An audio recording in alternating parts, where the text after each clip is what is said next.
So with that, I want to thank everyone again for your interest in learning more about the Smart Great Lakes Initiative and attending this meeting today. My name is Kelli Paige, and I'm the CEO of the Great Lakes Observing System. We're very excited to introduce you to this effort and to build new connections and partnerships through this initiative.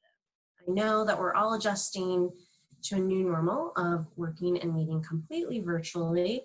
And I certainly appreciate everyone taking time this afternoon and accommodating the virtual format of this meeting, which we were originally hoping would be an in-person meeting hosted in Chicago. So a little bit's being lost here in translation, but I have confidence that we're still going to be able to get a lot of good engagement and hopefully interest through this virtual format. I really hope that this idea of Smart Great Lakes resonates with you and will continue to inspire you in the weeks and months to come. I also wanted to extend a special thank you to Dean Alanis Tiadas from the Office of Chicago Metropolitan Water Reclamation Commissioner Kim Dubuclet. Dean participated in another webinar that we hosted when we first launched the Smart Great Lakes Initiative, and he was instrumental in connecting this effort with Chicago area partners. So we're very thankful to Commissioner Dubuclet's office for their support in building momentum for Smart Great Lakes. As we get started, I'd like to welcome our co-leads for this event and give them a few minutes to introduce themselves and briefly share why they have decided to participate in the Smart Great Lakes Initiative. So I'm just going to go from the top and work my way down. And so I'm going to turn it over right now to Elena Harkness from Current to introduce herself. Hi, everyone. It's great to be with you. Thanks, Kelli and the team for convening us. I'm especially sorry we're not all together in Chicago because I would have been so happy to welcome all of you Great Lakes partners. And I know there's a lot of Chicagoans on the line who'd be happy to roll out the carpet too. I want to just say up front how grateful we are to the Chicago Community Trust, which would have been our co-host. They'd offered us space for this event. And they're the principal funder of the project that we'll be sharing about today. I'll save most of my background on Current for the presentation, but we are Chicago's water innovation cluster, and we're focused on building a strong blue economy here in Chicago and in the state of Illinois. And one of the ways we do that is by building and helping to grow partnerships like this one. And we have a special interest in developing water quality monitoring technologies. And the project I'll be talking about today is H2 Now Chicago, and it's a Chicago River monitoring project. But we're really excited to talk more about the potential of connecting to a broader Great Lakes monitoring effort, and just really happy to be here and excited to learn with all of you. Thank you. All right, next is Brian with the Cleveland Water Alliance. Thank you, Kelli, and good afternoon to everyone, or if you're from overseas, which I think I see a couple people on here from one of our partners in Israel. Good evening. So yeah, we're pleased to be supporting our partners at the Great Lakes Observing System, and also with our partners who are on both sides of the border, and that's Mark Fisher from the Council of the Great Lakes Region. I hope that everybody takes this next 2 hours to learn a little bit more, not only about the Smart Great Lakes but also about all of our organizations that are all trying to row in the same direction and making the whole Great Lakes region smarter and more innovative and you know, getting us through this somewhat tough time in a positive way. I'll tell you all about the Cleveland Water Alliance and some of our smart and connected system work when we get into the conversation and the presentations a little later. But I would just say that the Cleveland Water Alliance has been upfront with smart and connected systems for quite a while, starting with Smart Lake Erie. We've been pleased with the more broader leadership that the Great Lakes Observing System and its partners, primarily as NOAA's IUS program, have come and really tried to lead this nationally. And it's good to not be the only person in DC making those hill visits, and it's good to bump into Kelli. So with that, we're just pleased that you're here. We hope you learn a lot. Don't be afraid to ask questions. And thank you, and I'll turn it back over to Kelli. Thank you, Brian. And last but not least is Mark Fisher with the Council of the Great Lakes Region. Mark? Is he muted? Hey, my apologies. Oh, Thanks, Kelly. Still getting used to Zoom, clearly. I wanted to thank everybody for participating in today's call. As Brian and Alana and Kelly had said, you know, this is a very exciting opportunity for us as organizations. Obviously, we wanted to do this meeting in Chicago to follow up on a meeting we hosted a number of months ago in Toronto to really start a conversation around how we think about the Great Lakes from a monitoring and reporting standpoint. And something that I often say in my different conversations throughout the region is that, you know, for the size and importance of the Great Lakes to both countries, is probably the least censored body of fresh water in the world, at least in terms of a real-time monitoring standpoint and monitoring up to date and modern technology. And so, you know, the reason why we're excited about this initiative is that it gives us an opportunity to not only talk about the policies and protocols that go behind supporting, you know, smart Great Lakes and the types of technologies and investments that have to happen, but it also allows us to talk about the future of science and innovation in the region and how do we use data, you know, on a lake by lake or even on a regional basis to really give us new insights and new knowledge about what's happening not only in the lakes, but also how our lakes are being impacted by what's happening on our lands, from our cities to our farms. And really just being smarter about how we make decisions and trying to support economic growth, but also sustainability in the Great Lakes region. So the council is very pleased to be part of this initiative and to add its voice where it can. Thank you. thanks, Mark. So I believe before we get too much further into things, we're going to pause briefly and take a poll. So if I think it's Savannah can pop that up for us. Thank you. Let's find out who's attending the meeting today by identifying the industry in which you work. So please go ahead and take that poll.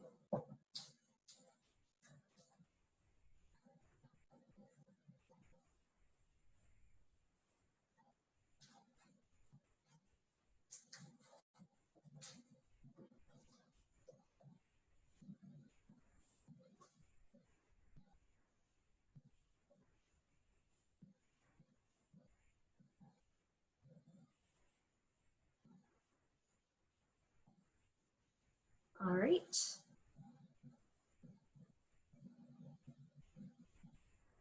What's our participation rate like, guys? Okay, the poll's ended. And now we can see the results. So it looks like a pretty even split between research and academia and other in terms of the largest groups of folks, but we have a nice mix here, and that's terrific. So thank you everyone for joining us today, and it's good to see a diverse range of interests and industries being represented. That's awesome. All right, so I think I'm gonna go ahead and move on. Do I close the poll? I'm still seeing it. I don't know. Is everyone seeing it still? No, you closed it. Oh, it's closed. Okay. All right. So in order to explain the origins of Smart Great Lakes, I'd like to start first with some brief background on GLOSS. The Great Lakes Observing System, or GLOSS, is a 501c3 nonprofit organization, and we were established to support data collection, data management, and data sharing in the Great Lakes. We serve as one of 11 regional associations of the U.S. Integrated Ocean Observing System, or IOS program. In 2009, legislation was passed, the ICOOS Act, which formally established the IOS program, and it's administered by NOAA, but governed by an interagency committee. Essentially all the federal agencies you see represented on the logos below, as well as many others who have oversight and coordination responsibilities for observing systems across the country. And this program was established essentially with the notion that, you know, all of these different federal agencies are doing monitoring in the oceans and coasts and Great Lakes, and shouldn't they be coordinated in the activities that they're doing, and sharing that data with one another, and also, making sure that it's publicly available so that we can get the most use and most leverage out of that information. And our role as a regional association of this federal program is to ensure that our binational regional data partners are able to coordinate and share data with stakeholders following the same quality and technical standards that these U.S. federal agencies also follow. GLOS was originally established by the Great Lakes Commission through a series of early planning grants from NOAA, and we became a standalone 501c3 in 2008. Since about 2010, our base funding from the IU's program has averaged around $1.5 million per year, which is a pretty significant amount for a small nonprofit that has historically supported between 1 and 3 staff. This year, we managed to pass the $2 million funding mark from IU's, which was a big accomplishment for the Great Lakes region. And over time, we've been obviously lucky enough to find other grants and opportunities to supplement our base capacity. But unfortunately, as you can imagine, attempting to sustain and support various observing assets like buoys and gliders across the entire Great Lakes region is a pretty costly aspect of our mission.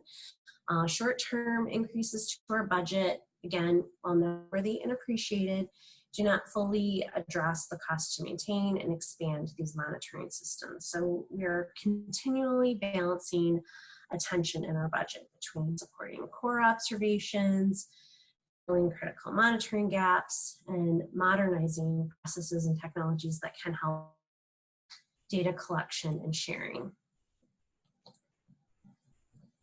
Also, over time, GLOS has been at the front line of evolving trends as our society becomes more influenced by advances in technology and improved access to data. So we've seen a greater demand for more complex and cross-disciplinary data analysis from policymakers and management agencies. And we've also observed emerging trends in the way people prefer to interact with and consume data. More and more things need to be mobile friendly. People are making decisions in near real time. And so with that history as context, about 2 years ago, we set out on a strategic planning process to evaluate how well we were executing our mission and consider ways that we could improve our approach and maximize our efficiency and our effectiveness. And the results of all that work was our new strategic plan, which you can access from our website and is available online. I really encourage everyone to read it.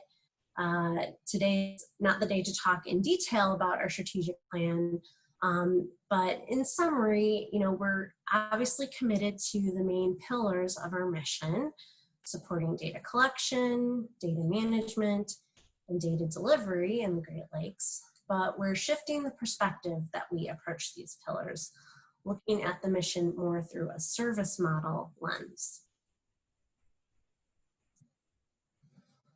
Also, as part of the IU's program, GLOS provides a data management infrastructure that's certified through the federal government and that can transform and deliver data and information to users. So as a result of the strategic planning process, we're also working on updating and enhancing our back-end technology stack with the goal of developing a flexible and scalable IT platform that will be more responsive to the complex and changing needs of our stakeholders. The IT platform will power supporting applications, ingest and disseminate content through scalable application programming interfaces or APIs, and serve as a comprehensive window of available data in the Great Lakes region. We're making these changes because we see it as our best way to support our new vision for what we're calling Smart Great Lakes. A couple of years ago, I was participating as a judge in the Internet of H2O event led by the Cleveland Water Alliance. And for part of the event, we had a discussion about what would it take to make Lake Erie smart, the same way people talk about making cities, homes, and even appliances smart and connected. And that discussion really resonated with me, especially as I did parts of my jobs like advocating for the IU's budget on Capitol Hill, or looking for other funding opportunities to help grow capacity for our partners. And in my conversations, I could tell that there was an opportunity to advance Great Lakes management priorities by taking advantage of this growing interest in emerging trends around technology. Through our strategic planning process at GLOS, we also recognize that there are many other organizations across the region that had an interest in things like increased monitoring, data aggregation, and developing information products. But really more coordination was needed to make sure that we were all leveraging our partnerships effectively. And frankly, more funding was needed in order to fully realize the potential that all these advancing technologies had to offer the natural resource management sector. And that's when I started to reflect on a time when the region's partners came together to develop a common strategy for restoring and protecting the Great Lakes, which some of you may be familiar with, the Great Lakes Regional Collaboration Strategy, which was the precursor to the Great Lakes Restoration Initiative, or GLRI. I know that's a lot of acronyms, so bear with me.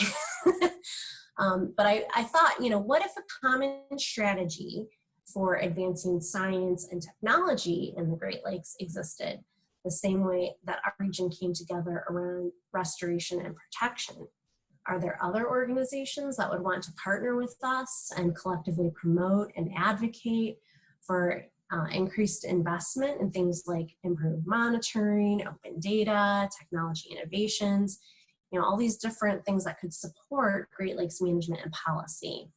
And so that's really where the vision for Smart Great Lakes came to be, which in simple terms, seeks to advance technology applications that improve our understanding, management, and use of the Great Lakes. Now, hopefully it's obvious why GLOS would be motivated to support such a vision, especially given the mission of our organization.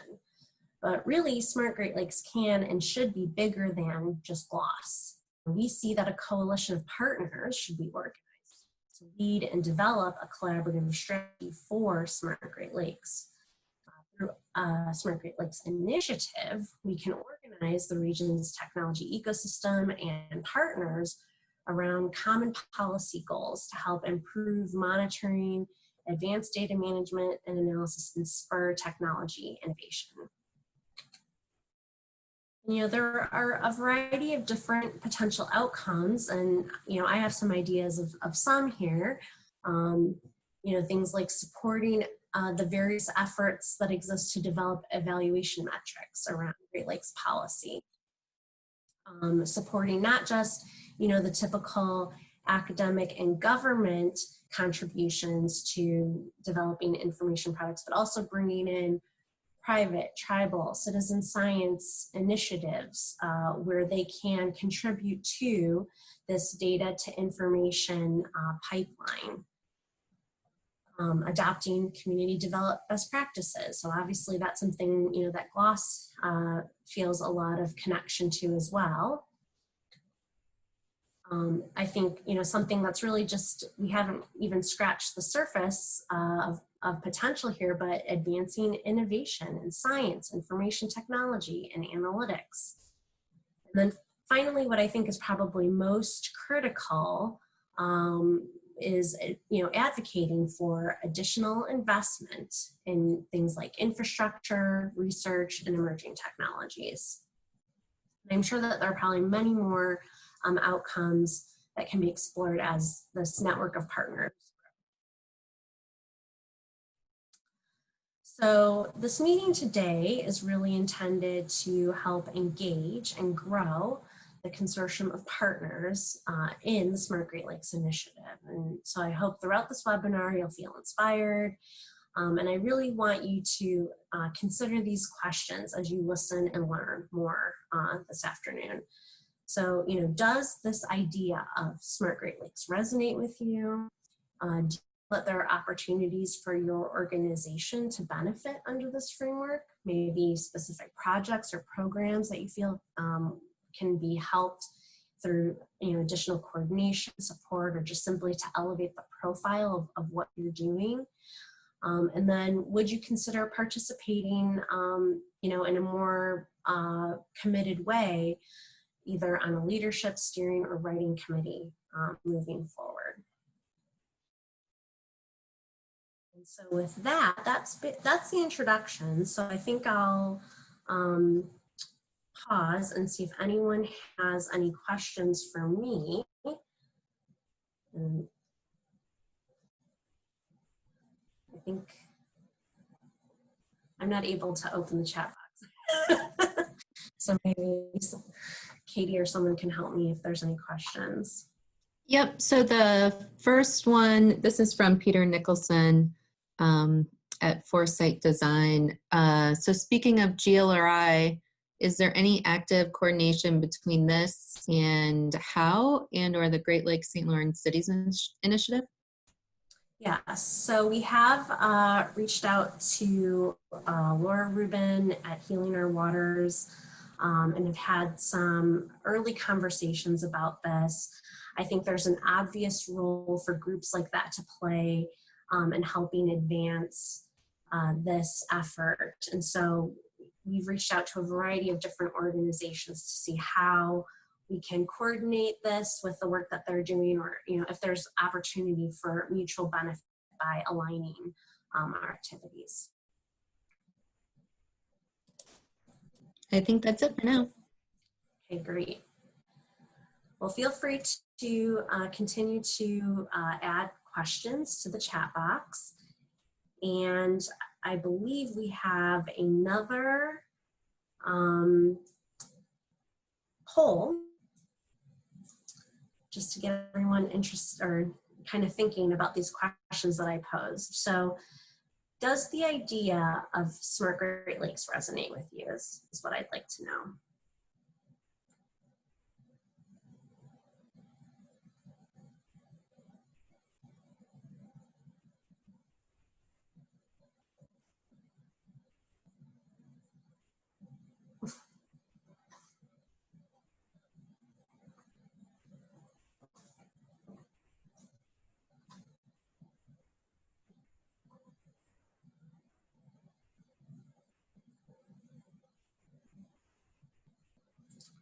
All right, it looks like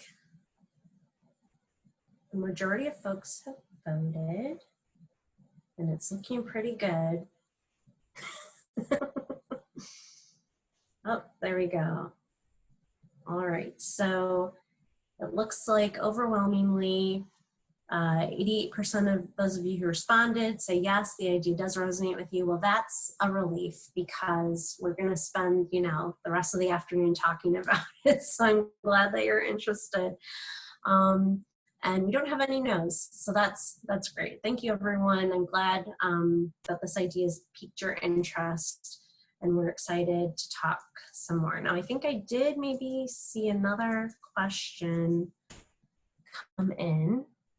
Yes, George Burgandy from Current was asking, does making the Great Lakes smart mean you're looking for solutions that can only be applied within the physical lakes themselves, or does it encompass nearby cities or entire watersheds, etc.?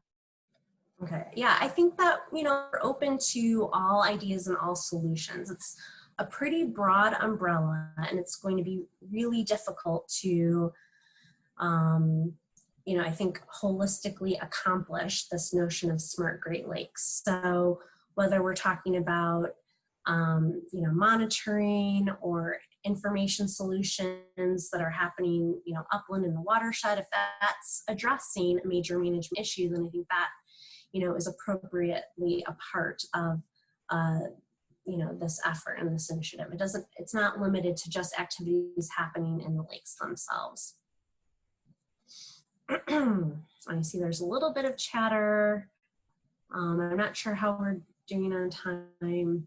And Kelly, it's Mark here. I can just add to that. I think as another great example. Sure. So I think the group looking at the watersheds, we all have a collective interest, but also individual interest. So one of the things, for example, that the Council of the Great Lakes region is doing, and why we're also interested in this conversation, is that a year ago, you know, this challenge run by the U.S. Department of inaugural smart regions that NIST and the Department of Commerce were looking at as under the Global City Teams Challenge. And one of the pilots that we're actually doing is with the city of Defiance in the upper portion of the Maumee watershed, and looking at how we work with farmers and smart technology when you look at nutrient runoff. And as everyone knows, you know, a significant amount of nutrients come down through the Maumee into Lake Erie, and obviously, you know, create, you know, to a large extent, the algae problems that we're seeing in Lake Erie. We're certainly a firm believer that there has to be that a very deep sort of land to lake relationship, you know, our cities and our waters. And so, you know, I think to answer George's question, you know, as we develop this further, you know, we'll see some of those connections become more obvious, you know, as the initiative develops.